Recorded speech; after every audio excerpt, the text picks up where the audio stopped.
عبدالستار عیدی مرحوم سے ایک انٹرویو میں پوچھا گیا، آپ نے ہزاروں لاوارث لاشیں دفنائی، کبھی کسی لاش کی بگڑی حالت یا اس پر تشدد دیکھ کر رونا آیا؟ انہوں نے آنکھیں بند کر کے گہری سوچ میں غوطہ زن ہوتے ہوئے کہا، تشدد یا بگڑی لاش تو نہیں، البتہ ایک مرتبہ میرے رضاکار ایک صاف ستھری لاش لے کر آئے جو تازہ انتقال کیے بوڑھے مگر کسی پڑھے لکھے اور کھاتے پیتے گھرانے کی لگ رہی تھی۔ اس کے سفید چاندی جیسے بالوں میں تیل لگا ہوا تھا اور سلیقے سے کنگھی کی ہوئی تھی۔ دھوبی کے دھلے ہوئے سفید اجلے کلف لگے سوٹ میں اس کی شخصیت بڑی باوقار لگ رہی تھی، مگر تھی وہ اب صرف ایک لاش۔ عیدی صاحب پھر کچھ سوچتے ہوئے گویا ہوئے، ہمارے پاس روزانہ کئی لاشیں لائی جاتی ہیں، مگر ایسی لاش جو اپنے نقش چھوڑ جائیں کم ہی آتی ہیں۔ اس لاش کو میں غور سے دیکھ رہا تھا کہ میرے رضاکار نے بتایا، اس نے کراچی کی ایک پوش بستی کا نام لے کر کہا کہ یہ لاش اس کے بنگلے کے باہر پڑی تھی۔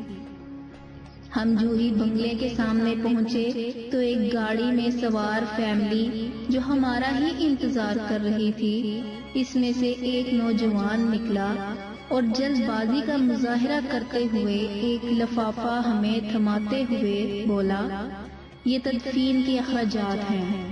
پھر وہ خود ہی بڑبڑایا، یہ میرے والد ہیں، ان کا خیال رکھنا، اچھی طرح غسل دے کر تدفین کر دینا۔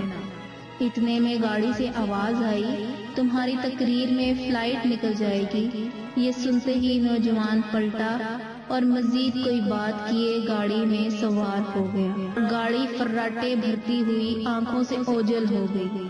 عیدی صاحب بولے، اس لاش کے متعلق جان کر مجھے بہت دکھ ہوا اور میں ایک بار پھر اس بدقسمت شخص کی جانب دیکھنے لگا تو مجھے ایسا لگا جیسے وہ بازو پھیلائے مجھے درخواست کر رہا ہو کہ عیدی صاحب، ساری لاوارث لاشوں کے وارث آپ ہوتے ہیں، مجھ بدقسمت کے وارث بھی آپ بن جائیں۔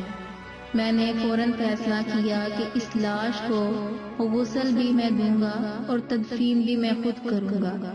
پھر جو ہی غسل دینے لگا تو اس اجلے جسم کو دیکھ کر میں سوچ میں پڑ گیا کہ جو شخص اپنی زندگی میں اس قدر معتبر اور حساس ہوگا، اس نے اپنی اولاد کی پرورش میں کیا ناز و نم نہ اٹھائے ہوں گے، مگر بیٹے کے پاس تدفین کا وقت بھی نہ تھا۔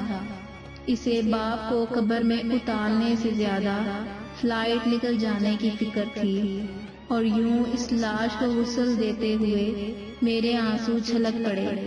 پھر وہ اپنے کندھے پر رکھے کپڑے سے آنسو پونچھتے ہوئے بولے، اس دن میں انسانیت کی ڈوبتی نیا پر رو پڑا، کاش کہ ہم اپنی اولادوں کے عیش و عشرت کے بجائے بہتر تعلیم اور تربیت پر زیادہ توجہ دیں۔